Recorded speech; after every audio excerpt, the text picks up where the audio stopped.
السلام علیکم اسٹوڈنٹس، آپ کی کتاب کی حصہ نظم کی ایک اور نظم کے ساتھ آپ سے مخاطب ہوں، اور یہ نظم ہے آپ کی گرمی کی شدت۔ یہ میر انیس نے تحریر کی ہے اور یہ نظم ایک مرثیہ ہے۔ اس نظم میں انہوں نے کربلا کے واقعات کو قلم بند کیا ہے۔ میدان کربلا میں جب قافلہ حسین نے قیام کیا تھا تو اس وقت جو گرمی کی شدت تھی وہ اس کی منظر کشی اس نظم میں کر رہے ہیں۔ انہوں نے بہت سارے نوحے اور بہت سے سلام تحریر کیے ہیں اور واقعہ کربلا کو اپنی شاعری میں انتہائی کمال سے پیش کیا ہے۔ انہوں نے اپنی شاعری میں فارسی اور عربی زبان کے الفاظ کثرت سے استعمال کیے ہیں۔ نظم پہ آتے ہیں۔ پہلا اس کا بند ہے۔ اچھا اسٹوڈنٹس، ایک بات میں آپ کو بتا دوں کہ اس کے جو بند ہے اس میں 6 مصرعے ہیں اور یہ نظم مسدس کی صورت میں ہے۔ بند کے اگر 6 مصرعے ہوں تو وہ نظم مسدس کہلاتی ہے۔ پہلا بند ہے اس کا: وہ لو وہ آفتاب کی حدت، وہ تاب و تب، کالا تھا رنگ دھوپ سے دن کا مثال شب، خود نہر علقمہ کے بھی سوکھے ہوئے تھے لب، خیمے جو تھے حبابوں کے تپتے تھے سب کے سب، اڑتی تھی خاک خشک تھا چشمہ حیات کا، کھولا ہوا تھا دھوپ سے پانی فرات کا۔ اس بند میں میر انیس نے گرمی کی شدت کی منظر کشی کی ہے اور یہ اس وقت کا واقعہ ہے، اس وقت کا منظر ہے جب حضرت حسین رضی اللہ تعالیٰ عنہ نے اپنے قافلے کے ساتھ کربلا کے میدان میں قیام کیا تھا۔ انہوں نے انتہائی شدید گرمی برداشت کی، موسم کی سختیاں برداشت کیں، لیکن باطل کے سامنے سر نہیں جھکایا۔ اس بند میں شاعر کہہ رہے ہیں کہ اتنی شدید گرمی ہے، دھوپ کی اتنی شدت ہے کہ گرم ہوائیں جھلسا رہی ہیں سب کو، اور دن بھی اس طرح دکھائی دے رہا ہے کہ جیسے اندھیری رات ہوتی ہے، اندھیری رات کی طرح سیاہ نظر آ رہا ہے دن بھی۔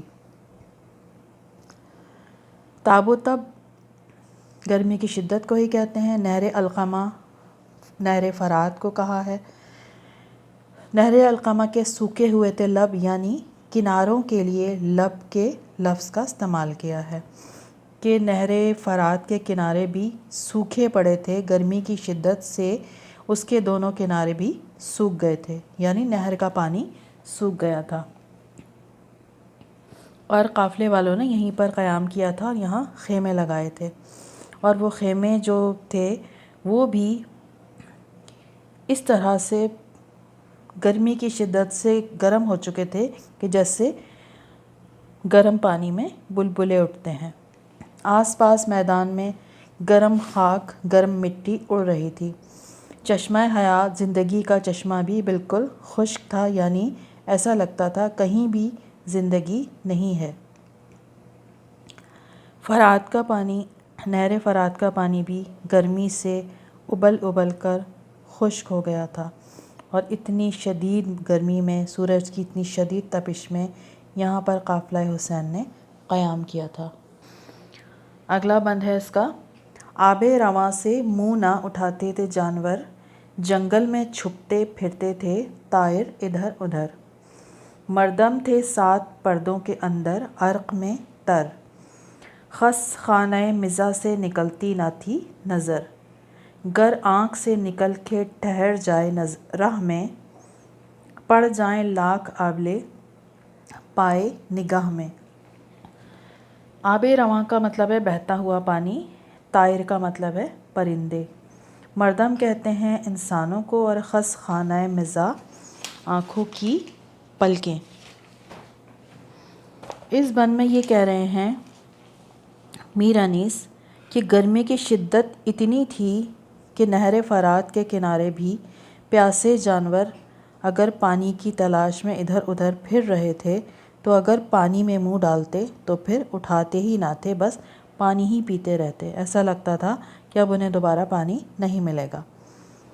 جنگل میں بھی اتنی شدید گرمی تھی کہ وہاں کے پرندے بجائے اس کے کہ وہ اپنے رزق کی تلاش میں اڑانے بھرتے، وہ سائے کی تلاش میں ادھر ادھر چھپتے پھر رہے تھے۔ انسان بھی جہاں جہاں موجود تھے وہ اپنے دروازے کھڑکیوں پر 7 پردے ڈالنے کے باوجود بھی پسینے سے شرابور تھے، اپنے گھروں میں بند تھے۔ ہوا میں دھوپ میں اتنی شدت تھی کہ اس کی تیزی سے آنکھیں بالکل کھولی نہیں جا رہی تھیں اور آنکھوں کی پلکیں بار بار بند ہو رہی تھیں، یعنی گرمی کی شدت کی وجہ سے، دھوپ کی تیزی کی وجہ سے دیکھا ہی نہیں جا رہا تھا۔ اتنی شدید گرمی کہ کوئی باہر نکل کر اگر ذرا دیر کے لیے رک جائے تو اس کے پاؤں میں موٹے موٹے آبلے پڑ جائیں، اور اس شدید گرمی نے قافلہ حسین نے یہاں پر قیام کیا۔ اگلا بند ہے اس کا: کوسوں کسی شجر میں نہ گل تھے نہ برگو بار، ایک ایک نخل جل رہا تھا صورت چنار، ہنستا تھا کوئی گل نہ مہکتا تھا سبزہ زار، کانٹا ہوئی تھی پھولوں کی ہر شاخ باردار۔ گرمی یہ تھی کہ زیست سے دل سب کے سرد تھے، پتے بھی مثل چہرہ مدقوق زرد تھے۔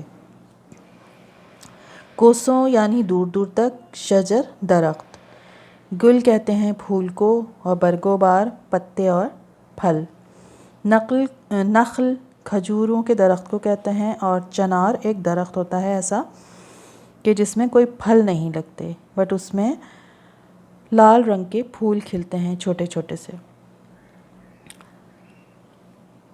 باردار پھلوں بھری شاخ، پھلوں سے لدی ہوئی شاخ کہتے ہیں۔ زیست کا مطلب ہے زندگی۔ یہ لفظ ایک اس میں استعمال ہوا ہے مثل چہرہ مدقوق، اور زرد کہتے ہیں پیلے رنگ کو، لیکن یہ وہ والا رنگ جو بیماری سے کسی کا چہرہ زرد ہو جاتا ہے، پیلا پڑ جاتا ہے۔ مدقوق جو کسی کو اگر تپ دق ہو جائے، ٹی بی ہو جائے، اور اس سے جو ایک کمزوری ظاہر ہوتی ہے چہرے سے، اس سے مثال دی ہے کہ گرمی کی وجہ سے سب کا یہ حال تھا۔ اس بند میں شاعر یہ کہہ رہے ہیں کہ دور دور تک، میلوں دور تک نہ تو کوئی درخت نظر آ رہا تھا اور نہ ہی کوئی سبزہ زار۔ اگر کوئی بھولے بھٹکے کوئی درخت دکھائی بھی دے جاتا تو وہ سوکھا ہوتا، اس پر نہ پتے ہوتے اور نہ پھول اور پھل۔ کبھی کبھی ریگستانوں میں کوئی نخلستان مل جاتا ہے، جیسے یعنی کھجور کے درخت جہاں پر سایہ دے رہے ہوتے ہیں، مگر گرمی کا یہ عالم تھا کہ وہ درخت بھی نظر نہیں آ رہا تھا، سب کو گرمی نے جلا دیا تھا۔ سوکھے درختوں کی حالت ایسی ہو گئی تھی جیسے چنار کا درخت ہوتا ہے کہ جس میں نہ پھول ہوں اور نہ پھل، اور چنار کے درخت میں جو لال پھول جب نکلتے ہیں تو وہ دھوپ میں دیکھتے ہوئے ایسا محسوس ہوتا ہے کہ جیسے اس میں آگ لگی ہو۔ تو اس وقت یہ سارے درخت بھی ایسا ہی لگ رہا تھا کہ جیسے ان میں بھی آگ لگ گئی ہے۔ باغوں کا ایک منظر ہوتا ہے، ایک تصور ہوتا ہے باغوں کا کہ اس میں پھول کھلتے ہیں، وہ خوشبو بکھیرتے ہیں، لیکن یہاں اس شدید گرمی میں نہ کوئی پھول کھلتے نظر آ رہے تھے اور نہ ہی کوئی خوشبوئیں پھولوں کی محسوس ہو رہی تھیں۔ درختوں کی پھل اور پھول دینے والی ہر شاخ گرمی سے سوکھ کر کانٹا ہو گئی تھی۔ گرمی اتنی تھی کہ جو زندگی رکھنے والے دل ہیں وہ بھی ٹھنڈے نظر آ رہے تھے، یعنی ان میں زندگی کا کوئی رنگ محسوس ہی نہیں ہو رہا تھا۔